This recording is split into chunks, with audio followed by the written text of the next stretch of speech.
back to back to back that just got everybody so excited and now we're just so in it? Or was it Humphrey's nipples almost falling off? It's a huge part of it. That Humphrey's bleeding nipples are a huge part of it. Do you guys have a favorite storyline from season 4? Do you Just think? said it. Bleeding Humphrey's nipples? 6'7" I know, he's like guy an who didn't ant. even want to run, who like hated every minute of it. That's brilliant. We wanted to auction off the shirt afterwards. You would have made a lot of money for the miners charity. Wait, another quick story. I want Cody to talk also, but I think Brian and Josh remember we had a Zoom with Humphrey very early on when he made the commitment to run the marathon. And the look, I mean, describe him, I think he was smoking a cigarette, sitting in your shop. He was telling us, I don't run a fucking marathon. And we know he was a long way out. And the funny thing is I talked to him maybe 2 weeks ago, and I was kind of like, hey, how you doing? Like thinking, like Rob said, he committed to health, and he was like, oh, I just had the best cigarette. He's going back to like your favorite storyline, I would, Cody, why don't you pop in? Oh, well, I wanted to say one thing about everybody watching it here in a crowd. Just hearing people clapping for some of the goals was a really special moment that we don't ever get to experience like that. So we get excited seeing those goals when we're watching the show and watching it many, many times, but seeing everyone here, listening to everyone here clap for those was really special. So I think that's one of the things that you guys accomplished so well because, I mean, I think I can speak for most people here. We all knew the outcome before watching most of these episodes, and to be able to keep all of us on the edge of our seats is such an accomplishment. So how do you achieve that? Like, how do you make something interesting and essentially not just a recap of what we've already seen? That is a testament to our editors, to our post-production, 100%. Because you're right, if you want to, you can know the outcome well before it airs. And to get that excited, to see people get that excited when they see the goals, and I won't assume all of you, I assume a lot of people do follow the team and maybe even watch the games, maybe. But no. How many of you guys watch the games? Like, okay, some. I love that. I got a way to get more. You don't want spoilers for the show?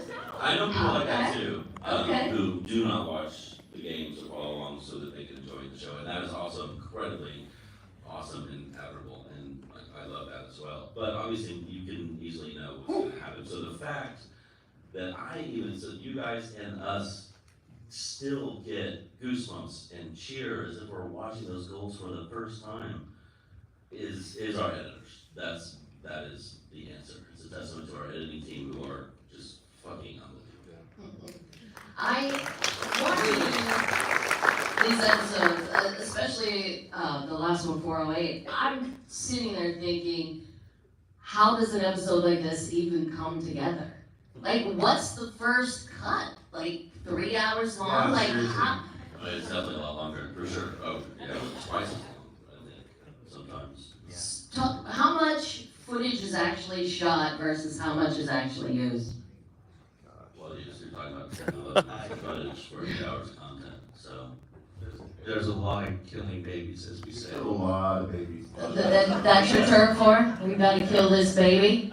Really, such a storyline that, yeah, it was a tough one. There's a Our lot scene of of the last episode was really just getting it down to time. It was so big, there was so much great stuff that, yeah, it was tough to get it down to the time it needed to be at. It's a So. good problem to have, Yeah. to be fair, but yeah, when you shoot for 10 to 11 months and you have to whittle it down to 8 hours, it's very challenging at times. You really sort of kind of get, maybe not depressed, but sort of kind of like, well, maybe depressed about some of the things we have to leave on the floor, but just like, sometimes, yeah. yeah, for sure. But no, it's a challenge. That's one of the biggest challenges. There are times where, like, we'll sit in a room when we can't get together. A lot of this is done very remotely, speaking of our story team and our editors. And so that's another thing, like, just to have people back there who are part of this, all in the same place. Is that we'll sit in a room when we're lucky enough to be in the room. Brian is in Utah, sometimes he comes out. So we'll have the Zoom camera pointed at our whiteboard. And Andy and Cody can speak to it too. A lot of times we'll talk and then we just sort of walk out of the room, and I don't know what they're saying behind our backs. They can speak about that now. But we have these different sort of categories. We're talking about killing your babies, and we have a place called the graveyard. It's really sad. And it is, because these are stories that some of them have been shot, some of them we know could be good one day. That's why season 5's there, so there's already something where, which one of you guys are like, hey, we can go to the graveyard now, and we can take that one up. I think one of the most beautiful things about the show is getting to watch what happens through the eyes of the town and everyone that lives in Wrexham and the fans. And how do you choose those stories each season? How do you know which ones to hold for the next season? How do you know what characters, and I know they're real people obviously, but how do you know what characters to invest the time in?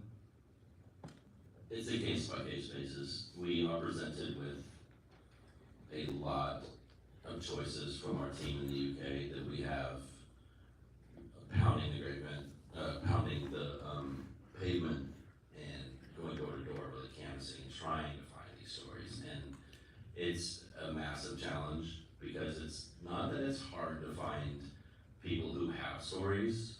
Everybody has stories. But what the challenge is getting people to talk about those stories in depth, emotionally, on camera for what is, especially now, a worldwide documentary. People are like, oh, I'm gonna tell you this, but I know the world's gonna see it. In the beginning, I think maybe some people are even like, yeah, I'll tell you my story, I'm gonna write something, who's gonna watch this, who's gonna shit about this town. Which is valid, I mean, but now it's like, that is the challenge, getting people to open up about them. It takes a lot of work from our UK team, and then we get presented with stuff, and we have to go through it, and we collaborate, and we make decisions. So when you're putting an episode together, do you script it out in a way that, okay, we're gonna have some of the match right here, but we want an emotional beat right here. We know that we're going to go visit this kid who has cancer in the hospital right here, and then we're gonna lighten it up a bit, showing, Humphrey doing his marathon stuff, but then we're gonna go back to the kids, and then there's always the women. There's so many elements. How much is, I don't know, is it scripted out? How is it planned out? Storyboard. I want these two to answer that. It's champions of the whiteboard. It's index cards and just throwing shit at the wall and then figuring it out from there. Like, it's a lot of the time taking some. Obviously, we have a narrative built into the show in terms of the fact that we have the men's, women's, and academy teams doing. We can't affect that. We can't script that or anything like that. So we've kind of got that as a through line through the series, whether we like it or not. And then we have the town stories and the way that the team in the UK are working tirelessly to kind of get to know people as much as possible, to try and tie that in as much as whenever they can, and trying to figure out a way to try and make those stories kind of weave into the story that the teams are presenting to us already, and trying to kind of like get that balance as much as possible, really, more than anything else. Yeah, it's really, such a creative process. I've worked on a lot of other shows, but this show is a creative process throughout everyone. We get ideas everywhere, and I think that one of the things that is so amazing is that we'll put together, we'll say, okay, this match is gonna have to play, we know this match is gonna have to play, and then we start to feel like what might be a through line, and we start to build these through lines, and then we get information from Rob and Ryan and George and our other producers and from the network, and we get it from our rest of our team, and we start to, so it just takes a village, right? Everyone thinks, and we start to put those ideas together and build out these stories. And one of the biggest challenges is we are held to a true timeline of the season for the football. So we do run up against a lot of issues with trying to tell some stories that involve a player or a certain fan, like Arthur Massey or something. We have to be very cognizant of that, staying true to the actual timeline of when games happen, not showing a game that happened in November, but showing it in an episode that takes place in October. I mean, that is something we deal with on a regular basis. How far in advance do you get the footage? I mean, very quickly. Yes, a day, something like that. I want to just go real quick. You were talking about like how do we identify identify stories. Sure. And who these people are. And one thing, Brian's really good at this as far as when he goes out to Wrexham, he's really good at sort of making people comfortable in telling their stories. He can talk a little bit about that. But what's really compelling to me, or what reminds you what a human story this is, and that's why I think what this show has done, it makes it more than a traditional sports doc, is how real these people are, how we can all see ourselves through these lenses. And so when you go out there and you see Wayne, the owner of the turf, yeah, he's a celebrity, but he's just Wayne. You walk by and he gives you a holler, like, come on in and have a drink at the pub. And you see Ollie Stevens, who was in last year, but these are just regular people living normal lives who we actually see on the screen. And so that's the human element of it, is what makes it so special to us, why we're so blessed. Because it just so happens that we fell into the right place thanks to the powers that be. But yeah. Yeah, it's an interesting thing because they're regular, everyday people that don't necessarily really want the spotlight. You know, it's been interesting even with Wayne, from what he did before, where he had to run in this pub, but now it's tour buses showing up non-stop at this place, and it's really changed his life. And sometimes he's like, you know what, can we just need a little break for a little bit? So that's been part of the challenge, is just getting the trust of people that don't necessarily want the spotlight to actually open up and tell their story. And it's a really tricky balance. So yeah. Well, do you find people in Wrexham that actually do want the spotlight? And that's another problem. Ollie, Harmer. Sometimes that's not. Well, not yet. But there are times when we're not gonna name names or things in a lot of Ollie the show, Harmer. but there are.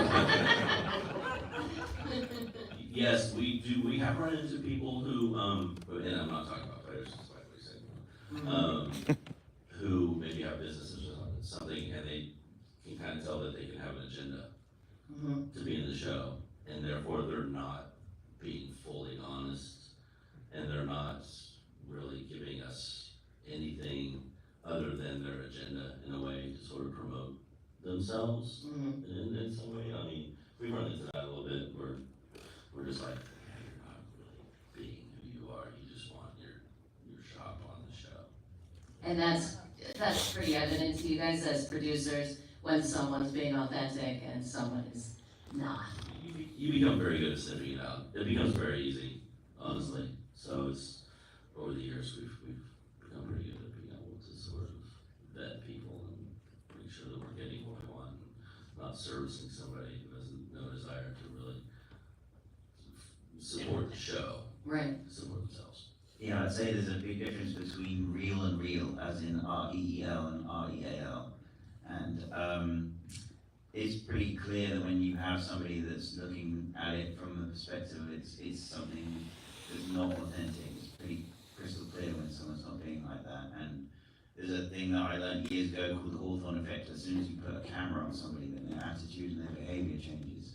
And it's absolutely true. I'm sure we're all the same when a camera, iPhone or whatever, turns on you and you want to take pictures, and you're suddenly a slightly different person in terms of the fact that you're wanting to be the person in front of the camera, right? So it's about trying to, that's another thing about when we're putting the episodes together and trying to pick the characters that we're trying to put a spotlight on, is trying to blur that line of real and real, right? In terms of trying to make it as feel as R-E-A-L as much as possible, even though it's all being on camera.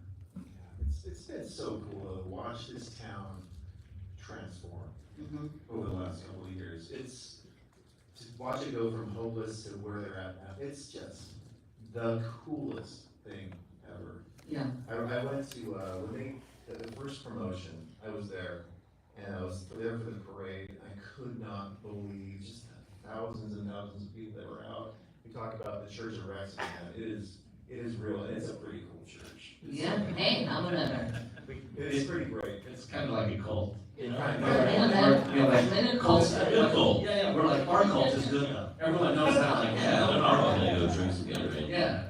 But it's so unifying. It's just in a time where everything is so divided. It's like with a lot of my maximum effort people, where are they at? Where am I at maximum effort? Maximum effort. We do. Love them. Yes. But with Ryan, his whole core philosophy, at least with maximum effort, being involved with this, it's just you want to be a part of something that's just unifying. It just brings joy to everybody. And that's what Wrexham is. So. What's been the hardest part about knowing that whatever you put on the screen can have such an effect on the town, on the team? What's the hardest part of navigating that? I mean, like, do we know when we find something and put it together, do we know whether or not it's gonna resonate with the town? Yeah, like how does it, has there ever been a moment where you're kind of teetering on, do we put this in, do we not put this in? Will this have an effect, will it not have an effect? It's a lot of pressure, it's a big responsibility. I think because it is a level of trust that we have with the town, the team, that we are conscious of that. And we're looking at the long term, like playing the long game. You know, these people are, some of them are friendly. I don't know if they're necessarily our friends, but it really is playing the long game. And sometimes you may make a decision that is, we're not here to do an expose. Right. So there's some times where I think we may filter ourselves a little bit in looking at the big picture. Well, we're always very cognizant of making sure whatever story we tell is completely honest. We don't fabricate. And so if we feel like maybe we've gotten a story, or maybe somebody that's sort of given us a bit of a story, and it might, let's say, rub somebody the wrong way, or we've come across somebody who does have a great story, but we've learned that within the town, they're not really very well received or respected. Let's just take Bad Apples. And because we talk to so many people, you run into those. And so we are cognizant of making sure we represent with authenticity the best part of the town, at the same time making sure we represent honesty and truth, but there is that balance of like, you know what, we can't really get into this person because they may have done something that, it's a small town, everybody knows everybody. Right. So like, you put somebody in, or you shoot with somebody, and then you find out like a month later, like, oh, this person did this. I'm not getting into specifics, but it can involve the law. Sure. It can involve persecution, prosecution, so we have to pay very much attention to that. And the other thing that we try to do, we're always asking, we're looking for voices that are not aligned with everything is fine and dandy. And that's hard to find, because who wants to be that voice of dissent in that town? So if anyone here, the Wrexham people, want to talk to us, we're looking for dirt, because we do want to. I do feel like we've had quite a few stories over the year that I've only worked on the last couple of seasons, but where there have been scenes or what have you, where they've been like in 1 second and out the next, in 1 second out the next, in terms of trying to figure that balance out, figure out whether we want to take on the responsibility of telling that story. We did the James McLean story in season 3, talking about his perspective on the Northern Ireland and everything to do with that, right? So it felt like almost like a responsibility to tell that story because, as Josh mentioned a minute ago, it's about his truth and in terms of his perspective on it, right? So sometimes there's definitely some things that, with that particular story in season 3, that went through 50 iterations of how to put that thing together in order to be able to try and balance it in a way that wasn't salacious, and it still felt like it was authentic to what James wanted to talk about and all that kind of good stuff. So it's definitely a lot of those kind of things going back and forth. I'm curious, because this is your job and you see all this footage and you're working on it constantly. Do you get attached to like the players?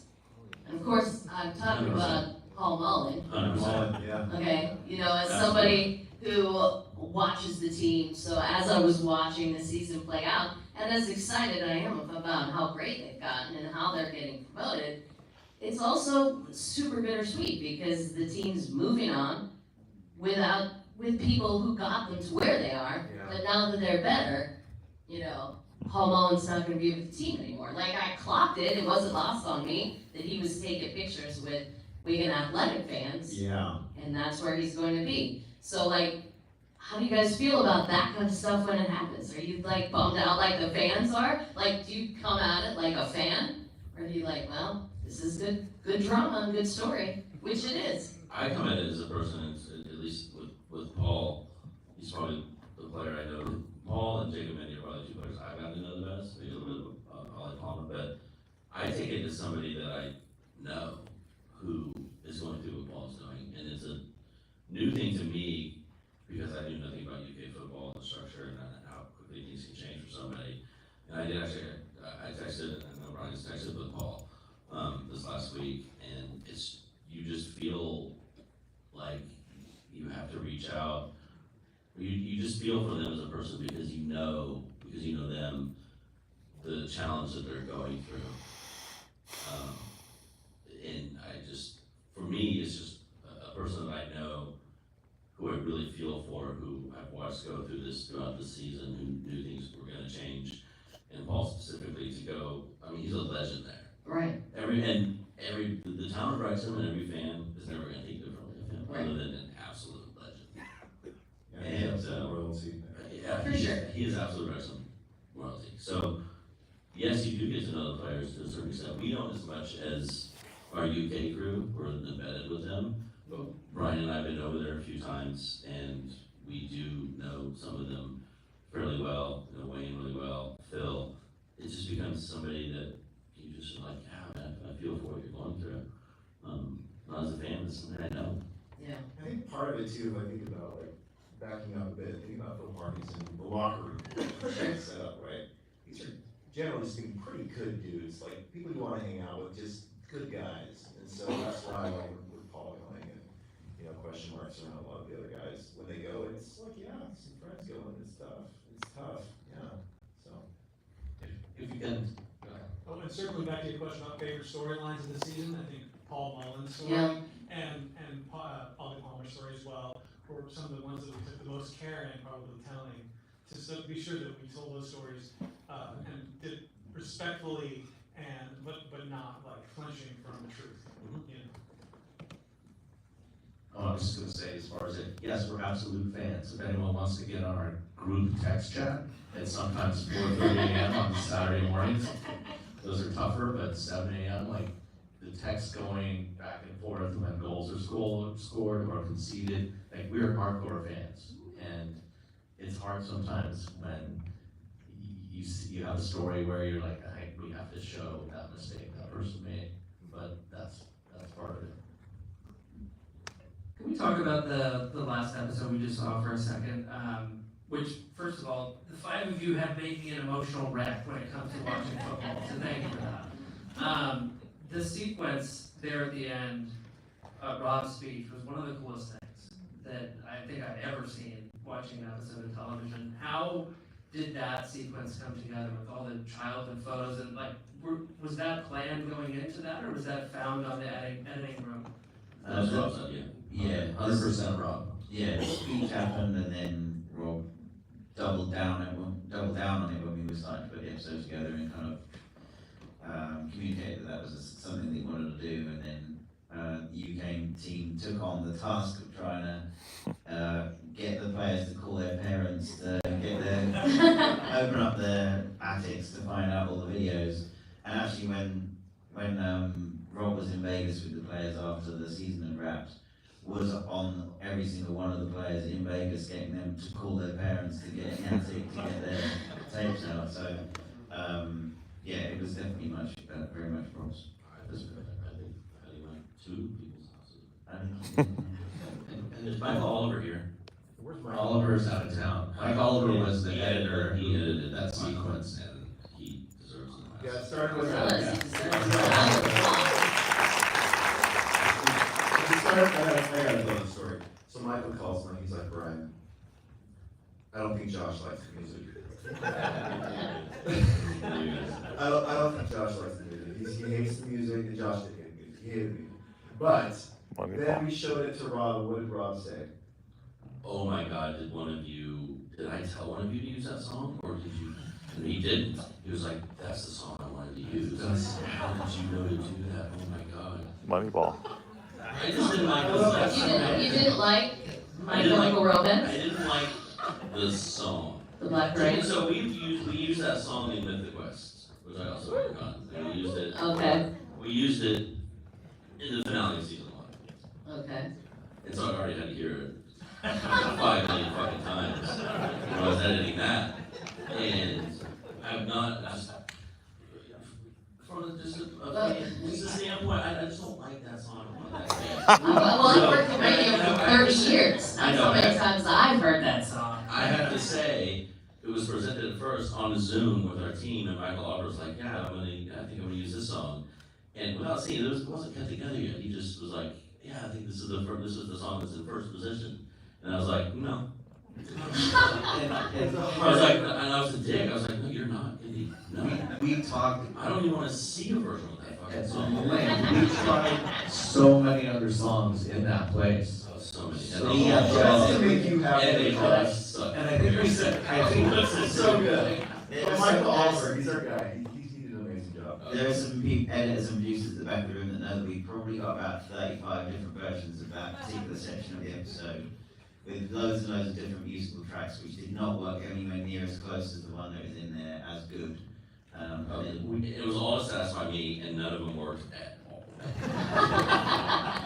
It was so clear and obvious that the choice to use that song and the way Michael ended up putting it together was the right way. I've never, every single time I've watched that sequence, even when I was weeping. Yeah, Every time. Yeah, of course. it's amazing, and going back to like how it is, going back to our story team, our editorial team, like sometimes you're just shared a cut, and you go, wow.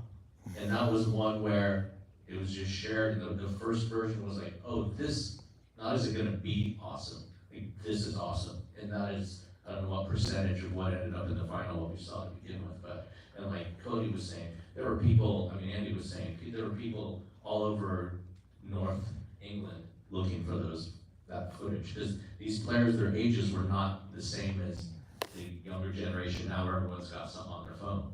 So if you look at that footage, it was from all over the place. So good. So, Yeah. did you see what Ryan tweeted about the last sequence? Just if you So, tell me. something about how Rob's speech is going to go down in the annals of one of the most incredible. Like sports. Miracle. And, I agree. Miracle. Right, the anals. Well, that's what Ryan was all his favorite stuff. That's true. Was getting to use the Black Parade one of the most expensive things in the episode? No, not even. We have a great music supervisor, and she goes out. No, the Disney stuff was way more expensive than my school. Yeah, it was probably more. If you guys saw episode 3, I love we that did a episode. whole Disney episode, and Yeah. Wish Upon a Star was the whole Disney FC, thing. you know? Way more expensive. It was the Disney episode. Who's that? Who's that? Yeah. Disney FC. George. Yeah, I think it was George responding to everyone calling us Disney FC and saying like, let's Yeah. own this. But they Rob and George were like, this whole thing, let's lean into it, see what we can do. Oh, and we had, well, we didn't shoot, we had a whole sequence that we were gonna shoot, Rob and Ryan, as, you see a hint of it as Walt Disney, based on some old footage from the 60s, I Like think the it way with was. the mustaches and then like presenting. It was so good. That was one of our babies that didn't make it. Yeah. It's in the graveyard? Yeah. Dang. Way Um, deeper than Great Bear. I'm interested, when you film these huge matches, how many camera people are around? Where are all these cameras? Do you give cameras to people in the stands? Yeah. Like, how does that all work? Yeah, we do give little fan cams to locals and fans. It depends on the match, how many we have, and it depends on who's broadcasting it. Over there, Sky Sports, they sort of kind of want to restrict you to where you can be and stuff, but I would say we've had anywhere from 5 to, on some of the promotion games, I believe, they brought as many as, I want to say, 11 cameras, 10. And that's all up to the UK team, they just decide based on It's the, access. the In gravity? combination with Sky Sports and the NFL. Yeah, a lot of stadiums wouldn't let us in, which is. Yeah, there's some stadiums who Oh, won't do yeah. us. And so our guy sneaks in with the team with like a little camera just to get locker room stuff. Why wouldn't they let you in? I don't know. Great question. Great question. Is it I don't know why they Is don't it want to just be the seen UFC worldwide. jealousy stuff, and it's just It's- like, we don't wanna participate? Maybe in it's your right project? there. That's It's rivalries, so Shrewsbury will never, ever let Welcome to Wrexham crew into their grounds, because they are fierce rival of Wrexham's, and there are Tranmere, Never, like there's a bunch of clubs in terms of that have a rivalry or what have you, but it's just never gonna happen. But honestly, shout out to our UK team that do go out to those games, especially the guys that come along. It's raining, like, Yeah, the weather is terrible so much of the time. Yeah. Do you find that you're having more of those types of hurdles to come over after, like you do more and more seasons, or did you have more of those problems early on? Like getting the access, getting into the locker rooms, onto the field? It's actually been really consistent. Yeah. Doesn't matter how much more popular you've gotten. yeah, and here's the tricky thing too, is we haven't been able to linger long in a league.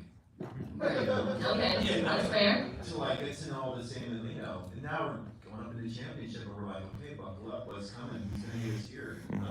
So, Yeah. Do you guys have any thoughts yet on season 5? oh yeah.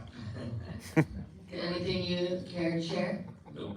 We're gonna feature a Southampton match possibly in the first couple of episodes. You know, something like that. My chemical romance in every single one. Okay. That's the Sure, title, sure. right? We're replacing the song, right? Lean into the emo. We can't share because it's public knowledge, is that the team, rather than, in the past 2 years, they've done the summer tour and come out to the States and Right. West Coast. This season, they're going to, we're calling it the winter tour on our side, because they're going to New Zealand and Australia. Just will be Welsh. Which apparently the show's huge over there, right? Yeah, it is. Yeah. It's enormous. I think it's only behind the Kardashians. Seriously. It's like second behind the Kardashians It's sold in out some Australia. stadiums, it's doing pretty well. I was pitching, that McLean fight a kangaroo the other day. But players have a lot of clauses in there, where they'll be doing very benign activities like painting and sculpture. Is the town of Wrexham ready for something as big as being in championship now? They believe they are. I was gonna say no. Yeah. And what we know is the one side of the stadium's come down, so we're back to a 3-sided stadium. We were like 10,000 and change is It's our to be at like capacity, 10,000, 10,500 now. Yeah. which I think will be Season. by far the But it's smallest not capacity. it's not We close, are- it's smaller, but We had a whiteboard up yesterday, going through the season, but we looked at, in the championship, of the 24 teams, there's one team that's never been at the top level of English football, and that's Wrexham. Oh, sure. True underdogs, yeah. Right. True underdogs. Also, the new CEO, Michael Williamson, is just so great. I just love Michael. We speak with him every week, and that dude feels the weight of not. Yes, I'm sure. playing. Oh, yeah, Yes. massive challenges. Massive challenges. Building the new cop. They had to put in a whole new pitch, which is like a completely different level of pitch. It's called a stitch pitch, and it has heaters under it, it has multiple kinds of grass. That's what you have for the championship. Last week, or earlier this week, there was the sprinkler, there was like an overwatering of an area in the middle, and a fucking sinkhole. Oh, did it really? Yeah. Awesome. That was so fun. And one of the reasons, I'm sorry guys that Rob and Ryan aren't here, but right now they're out fundraising, because our wage bill is gonna be so huge for our players. Like, I think Rob's gonna have to run like 4 marathons, and Alfred's not doing it. Make somebody else run that project. They'll make you run. but yeah, it's a whole, It's massive. They actually moved the pitch. The pitch actually moved like 3 yards or something. Yep. And they moved the dugouts around the other side of the pitch. So there's massive challenges on changes going on at the Wrexham. and another funny story there, so the dugouts are on the opposite side of the pitch, we learned in this call the other day, which means normally when players are warming up, people have to use the loo during the match. And they just run down the tunnel, and they realize now they're gonna have to run across the field to go use the bathroom. You'd be in trouble, buddy. I know, that's my worst nightmare. We're like, always drink the blue Gatorade. As we're wrapping up this Q&A, do you guys have anything in your mind? Like, what would be a realistic expectation for Oh Wrexham my gosh. now Promotion. that they're in the championship? Josh, stop the stream, the live stream. What were you saying to do? Uh-oh. Let's get, yeah, let's get a local cue. I'm not, well, I don't know, it's a tough one, because the funny thing is that we keep on speculating the fact that they're not gonna go anywhere, and then they completely prove us wrong. It's difficult to tell right now, because the summer transfer window is only just opened, and so they've only signed one player thus far. Looks like a great player, Brian Hardy, but, it's a lot of, as Jeff mentions, every single team in that league has been at the top flight in the Premiership or the first division before it was called the Premiership, right? So, to me, it feels like they aren't going to get relegated. I don't see them getting relegated. I feel like they are in a position where they can really go for it and try and see if they can make themselves contenders for staying up, and if they have a lot of success, then maybe try and see if they can eke their way into the playoffs. But I think the first 6 matches on schedule right now are huge games. They're playing the first game Southampton, who've just come back from the Premiership. I think if they get 7 points out of the first 7 games, then I think it'll be like, okay, we need to try and think about this for a minute. And I think that's a very real possibility. I think there's a lot of matches they're going to lose this season. Oof. And that's something that I think a lot of Wrexham fans from the last 4 years are unfamiliar with. So I think it's going to be a bit of a different journey for Especially at the race course. Yeah. Winning games there is a Yeah. norm for them. Totally. So I think it's going to be a bit of a different season. Yeah, I keep calling it our Empire Strikes Back season. And there's always some stuff on social media I've seen from like Hull City and stuff, like, you don't belong here. They're already like. Millwall. Yeah, I'm fascinated for when all the chants of like kick Phil Parkinson out start again. Oh, so good. That happens. No, it's gonna be amazing. It's happened every season. That's And how we're we gonna see see it. They get 2 draws and a loss, and it's like, get rid of Phil. Like, so if they lose 4 matches in a row in this season, which might happen, then yeah, And he by far knows more about the game Jurassic than Parky. any of us. And I came on the show knowing nothing about football, so I'm gonna say we're gonna take it again, buddy. I'm with you, I love that, that'd be great. They say the championship is where people go to burn their money. Like tens and tens of millions of dollars. So luckily, we're a small, our budget is very small, so we can survive. We got it. Well, thank you guys for participating in this Q&A. We'll find out in season 5. Please. The projection looked so great tonight, and Oh, yeah. I just wanted to give a shout out to our, like all of the shooters that shot it, they recorded the audio in the field, and in post. Mixers, colors, Yeah, everything, it colors, looks mix- so fucking. We love our team, they're just absolutely great. Yeah, we really consider it, but. Thank you guys so much.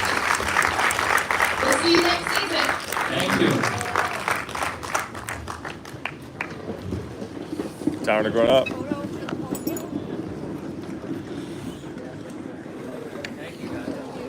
That was fun. All right, let me get out of here. Ah.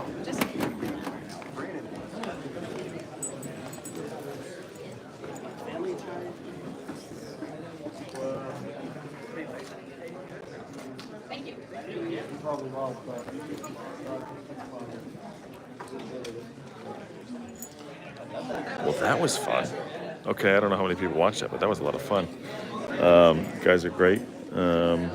Listen, the episodes are awesome. Go, and if you haven't watched that final episode, it is absolutely awesome. But they did a great job. I'll show you a little more here behind the scenes. Awesome.